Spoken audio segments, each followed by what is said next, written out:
Merci beaucoup.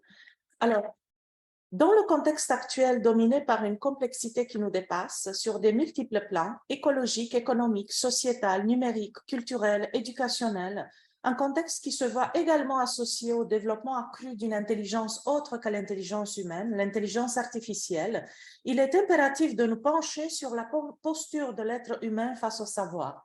Puis, il est important d'être en mesure de la rendre accessible à travers une parole appropriée, ajustée, car cet aspect vise tout le monde et non seulement la communauté scientifique universitaire. La transdisciplinarité, par sa triple dimension logique, épistémologique et ontologique, se fait un moyen privilégié pour analyser cette posture. Dans ma communication, je considérerai la transdisciplinarité comme un véhicule qui nous conduit vers une zone frontalière en éducation, formée entre l'ancien paradigme encore en place et le nouveau paradigme à venir encore. J'y analyserai le rapport objet-sujet. Et parce que le sujet, c'est une catégorie épistémologique complexe, je précise d'emblée que pour moi, le sujet est l'individu, la personne qui étudie, qui manie un objet d'étude. J'introduis la notion de personne frontière à laquelle je me propose de tracer dans le temps imparti quelques prolégomènes en tant que sujet transdisciplinaire. Ma volonté est de tenter de répondre à une question centrale. Que signifie réintroduire le sujet, l'être humain dans les savoirs? Dans une première partie de ma communication, j'expliquerai le choix de l'expression de personne frontière et les attributs qui la légitiment comme sujet transdisciplinaire. Dans une deuxième et dernière partie, j'explorerai quelques qualités de la personne frontière face aux connaissances, aux compétences, aux valeurs, en soulignant l'importance de nous reconnaître à présent en personne frontière, puis d'évoluer depuis cette posture, ce que moi je nomme le savoir devenir. Sans m'attarder ici sur les spécificités de la transdisciplinarité comme approche en soi, ses définitions, ses piliers, Florent Pasquier, notre invité, l'a très bien fait ce matin, je ne vais pas reprendre. Je pars de la prémisse que la transdisciplinarité nous conduit dans une zone frontalière où nous nous trouvons aujourd'hui en tant qu'êtres humains, professionnels, enseignants, chercheurs, chercheuses, étudiants, étudiantes. Il convient de nous y arrêter pour identifier les obstacles à dépasser, les voiles à déchirer, les plafonds à faire briser. Nous projeter directement des anciens dans des nouvelles structures peut être trompeur en ce que notre imagination peut nous couper du réel et nous figer quelque part dans la contemplation, dans la théorie. Mais surmonter obstacle après obstacle, dès que nous nous trouvons au-delà de nos disciplines, dans la pratique effective, c'est faire le chemin en marchant, c'est agir. Je retrouve dans cette zone la personne frontière que je définis comme complémentaire à l'objet frontière. L'objet frontière est un objet complexe formé à l'intersection de plusieurs disciplines de différents aspects. Méthode, théorie, propriété, langage, réalité. Il a été défini comme moyen efficace et concret de représenter les différents intérêts disciplinaires ou professionnels, facilitateur de négociation à la frontière disciplinaire, car il permet des transferts, des traductions ou transformations des concepts, des savoirs différents. Et il faut le dire qu'il met en scène toutes sortes d'artefacts, répertoires, classifications, représentations matérialisées, cartes, dessins, méthodes standardisées, conventions, etc. L'objet frontière a été conceptualisé par Starr, qui l'enracine dans une tradition sociologique de l'école de Chicago, et plus tard par Bruno Latour ou Calon, qui l'enracine davantage dans la matérialité des choses. Il développe une carrière académique et donne naissance à une véritable descendance conceptuelle. Il est tout à fait normal de nos jours de parler de travail frontière, de délimitation de frontières, organisation frontière, négociation frontière ou individu transfrontalier, vu comme un acteur réseau englobé dans l'objet frontière. L'objet frontière traverse de multiples champs disciplinaires, sociologie, gestion, sciences de l'éducation, ingénierie de conception, écologie, urbanisme, pour ne nommer que ceci. Nous avons une littérature entière créée autour de l'objet frontière, un objet qui continue de se développer en contexte inter- et transdisciplinaire, mais je le considère incomplet tant et autant qu'il n'est pas envisagé face au sujet qu'il étudie, qui le manie en soi. Ainsi, je place devant lui la personne frontière, une entité entièrement indépendante qui évolue et se développe, s'épanouit même en même temps que l'objet frontière se développe. Alors, qu'est-ce que c'est la personne frontière? Selon l'Encyclopédie Universalis, personne vient du latin persona, qui est dérivé du verbe personare, qui veut dire raisonner, retenir. Persona est le masque théâtral prémuni d'un dispositif pour amplifier la voix, faire résonner la voix. Puis, du théâtre, on passe à la société. Persona au théâtre, celui qui porte un masque, qui joue un rôle sur la scène, devient un personnage social. Et c'est ainsi qu'on parle d'acteur réseau associé au concept d'objet frontière. Ce n'est pas dans ce sens premier que je retiens, j'utilise ici le sens de personne. Pour ma part, je restitue le sens d'hypostase, de substance singulière, sens qui évolue tout au long de l'histoire humaine et qui permet à Hegel de dire « il n'y a rien de plus haut pour un homme que d'être une personne ». C'est dans ce sens essentialiste, substantiel que je retiens et j'utilise le terme de personne et non pas dans le sens de masque, d'acteur. Parler de personne inclut des dimensions implicites, transpersonne, pré-personne, je n'aurai pas le temps de les développer ici. Parler de personne également permet à faire une distinction importante entre personnalité, la somme des traits qui caractérisent un individu, et personne, qui est la substance en soi. La personne frontière, métaphoriquement, la personne frontière qui se trouve dans la zone frontalière est en métamorphose. Plus déjà larve, pas encore papillon. Donc, il est important de voir comment cette zone frontalière agit sur cette personne frontière pour la métamorphoser. En étudiant la représentation spatiale et géopolitique de la frontière depuis une perspective historique de la Grèce antique à nos jours, plusieurs auteurs ont montré que la frontière est avant tout une zone de contact où se définit la volonté d'appropriation et d'exclusion. Or, pour être en mesure de le faire, il faut être dans une posture, dans une position de connaissance de soi. Avant de savoir à quoi je m'apprête à appartenir ou ce que je m'apprête à exclure, je dois savoir qui je suis. La frontière pointe le besoin d'aller avant tout aux confins de soi-même, aller au bout de sa personne et uniquement ensuite se rendre à la frontière d'une discipline ou d'une profession. Les frontières disciplinaires miroitent les frontières internes de l'être. Or, qu'est-ce qu'une frontière interne sinon un rapport de force entre les différentes parcelles de soi? En devenant l'autre, autre par rapport à l'autre, en devenant aussi autre par rapport à soi, on est exilé de notre être, tout comme on est exilé de notre discipline. N'étant ni totalement en dedans, ni totalement en dehors, nous sommes exposés. Et c'est cela que la transdisciplinarité fait depuis qu'elle existe dans le paysage universitaire, elle nous expose. Trop souvent, on n'est pas reconnu comme semblable par nos semblables lorsqu'on élargit notre être ou notre discipline, lorsqu'on décide d'aller faire l'expérience de notre être ou de notre discipline à la frontière. Comme le dit bien Lopez, les hommes se battent pour la frontière parfois des siècles entiers pour 100 mètres de terre, parce qu'ils savent bien que ce qui est en jeu n'est jamais 100 mètres de terre, c'est le sens même de leur identité. En spécialiste, nous nous battons peut-être pour nos disciplines depuis trop longtemps, tout en sachant bien que ce qui est en jeu n'est jamais la discipline en soi, mais le sens même de notre identité des spécialistes, reconnue par une communauté de pairs. Or, la personne frontière fait voir que c'est cela qui doit changer. Avoir le courage d'être soi-même en dehors de sa discipline, c'est s'éloigner d'une seule communauté à laquelle la discipline nous force d'adhérer. À la frontière, on va toujours seul pour rencontrer les autres. On ne va jamais avec toute notre communauté initiale des spécialistes.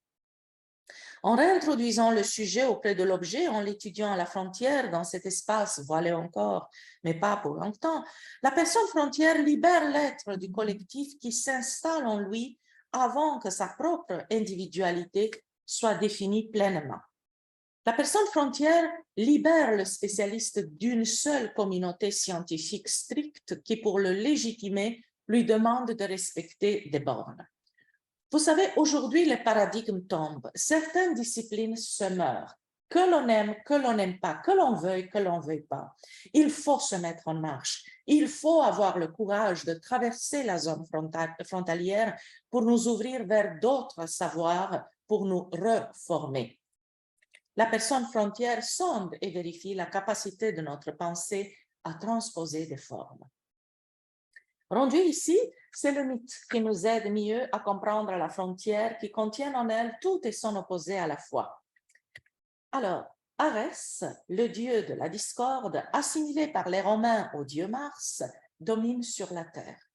Par où il passe, il amène la guerre, il installe des frontières et des divisions. Ceci est à moi, ceci n'est pas à toi. Mais Arès rencontre un jour Aphrodite, avec laquelle il engendre une fille, Harmonia. C'est à Harmonia, à l'harmonie, qu'il revient d'apaiser la colère de son père, d'Arès, et de faire du tranchant de la limite qui sépare le lion de l'accord qui réconcilie. Comme le montre la berge, la frontière est aussi une ressource où les opportunités naissent. Elles deviennent ainsi une zone d'influence qui sépare et unit le sujet et l'objet, le soi à la discipline, dans une seule intention, celle de dépasser, d'aller plus loin, du fini vers l'infini. Le mythe nous permet de saisir la frontière en son essence comme limite. Formée sur un socle antonymique depuis les pythagoriciennes, Péras, le limité et le fini, coexistent avec l'apérant, l'illimité, l'infini. La limite englobe donc cette disjonction ultime que notre pensée rationnelle puisse affronter.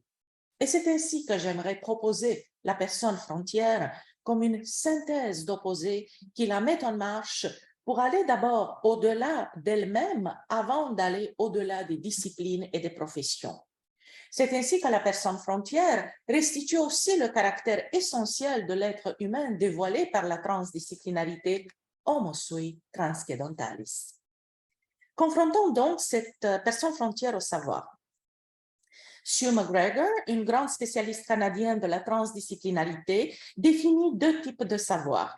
Le savoir disciplinaire, connaissance des bases acquises dans une discipline, et le savoir substantiel, où se combinent harmonieusement objet et personne frontière. On a appelé ce savoir substantiel savoir profond humain, human deep knowledge. Je le précise car aujourd'hui, lorsqu'on parle de deep knowledge ou deep learning, on pense automatiquement à la machine et jamais à l'être humain.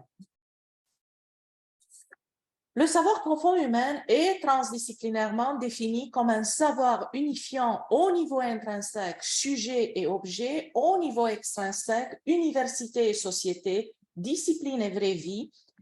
Et c'est une combinaison entre le savoir disciplinaire, donc de base, et le savoir du monde vécu, validant ainsi la formule proposée par Pasquier, le vécu de la réalité est fonction de l'état de conscience de celui qui la vit. Puis, le savoir profond humain est en perpétuelle évolution. Il est vivant, savoir in vivo, comme dit Nicolescu, et pointe par la transdisciplinarité vers un nouvel humanisme, vers une restauration de la dignité et l'autorité de l'être humain, ainsi qu'à d'un code éthique approprié, fondé sur la rigueur, l'ouverture et la tolérance, fondé sur la volonté, l'intelligence et l'amour de l'autre. Ici, l'amour compris comme respect profond de l'autre, comme agapé.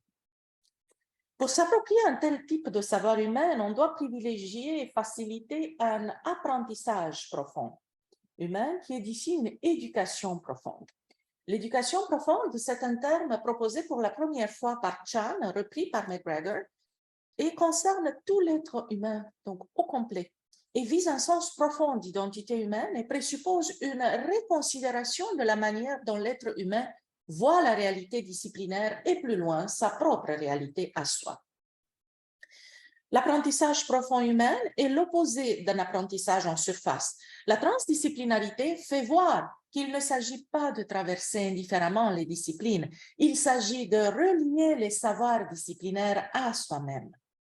Alors, une véritable pédagogie transdisciplinaire naît pour assurer cet apprentissage profond humain. On l'a appelé pédagogie intégrative avec McGregor ou pédagogie humaniste avec Pasquier et Specchio.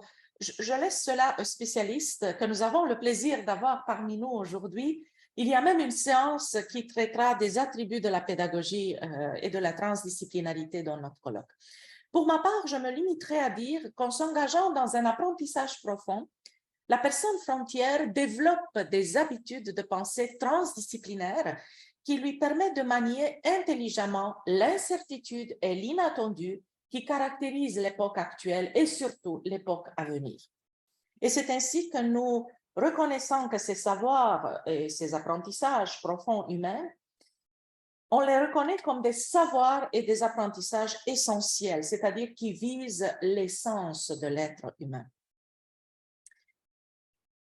Pour ce qui est de la personne frontière et les compétences souvent évoquées en contexte transdisciplinaire sont la communication, la collaboration et le leadership. Je ne les présenterai pas ici depuis la bien connue méthode de l'approche par compétences. J'envisagerai plutôt un aspect essentiel qui traverse les trois compétences à la fois. Il s'agit d'un changement de posture dans l'apprentissage, dans la recherche, dans la vie professionnelle plus tard. Une personne frontière évolue d'une posture réceptive, passive, qui est l'une d'impuissance, sans identité, à une posture d'autorité lorsqu'elle rencontre une idée, une personne qui la fait résonner. Que signifie cela? Cela signifie que la personne frontière vit les disciplines individuellement, avant de les vivre collectivement.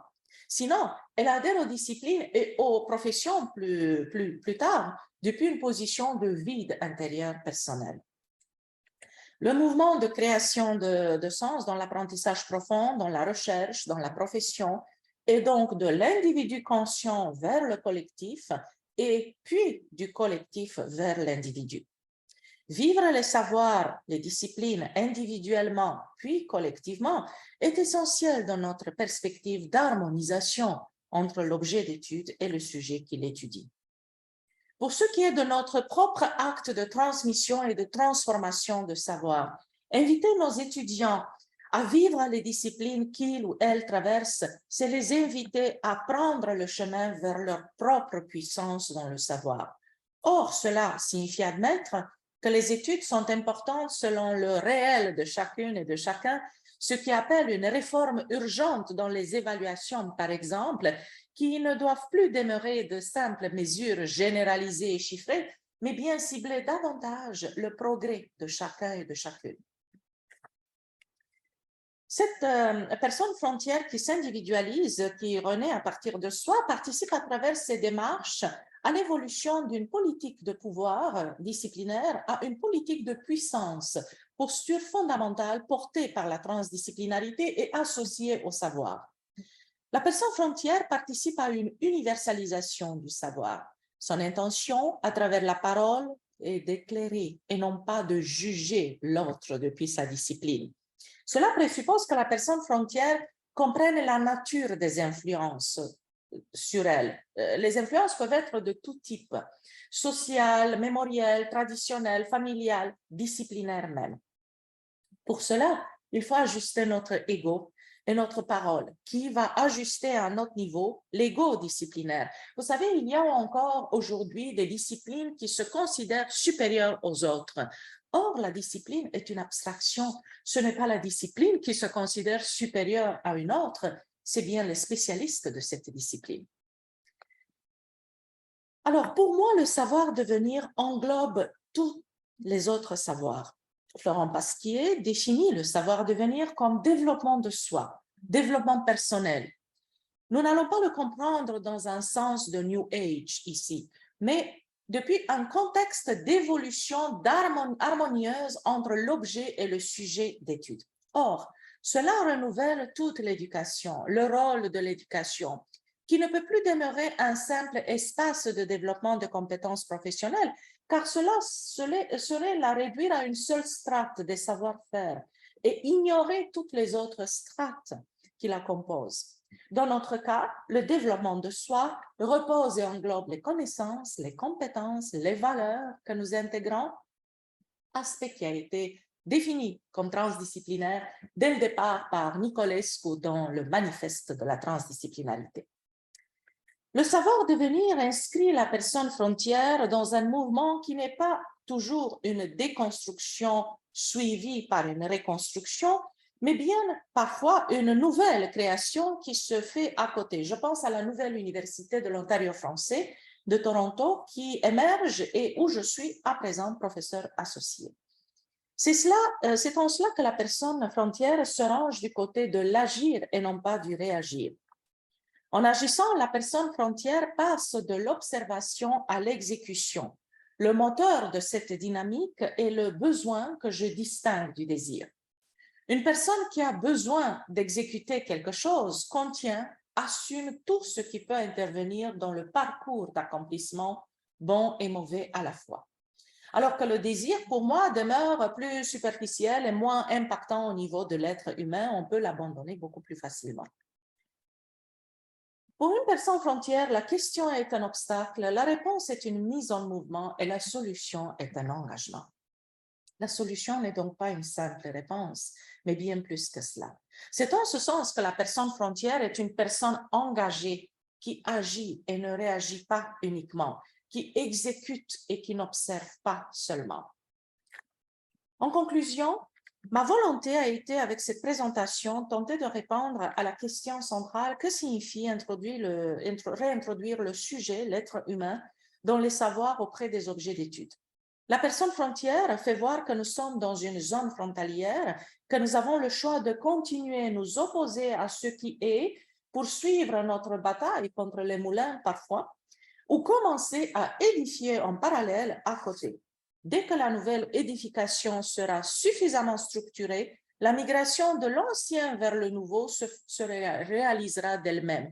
Et cela est valable pour toutes les autres sphères de la société, non seulement pour l'éducation. Personnellement, j'ai fait l'exercice de l'interdisciplinarité et de la transdisciplinarité, autant à partir de l'ancien, déconstruction et reconstruction, qu'à partir du nouveau, la construction effective de cette nouvelle université de Toronto. Je parle donc à la lumière des événements que j'ai traversés moi-même, qui sont imprégnés de mon réel et qui m'ont permis de comprendre des nouvelles postures et faire évoluer aussi ma pensée et ma prise de conscience dans ce contexte. En tant qu'être humain, professionnel, étudiante et étudiant, enseignante et enseignant, chercheurs et chercheuses, nous avons toutes et tous intérêt de devenir de personnes frontières aujourd'hui pour intégrer un savoir profond grâce à un apprentissage profond humain où l'objet d'étude et le sujet qui étudie sont en harmonie, vivre les savoirs individuellement avant de les vivre collectivement. J'enseigne, je fais ma recherche en fonction de qui je suis avant tout.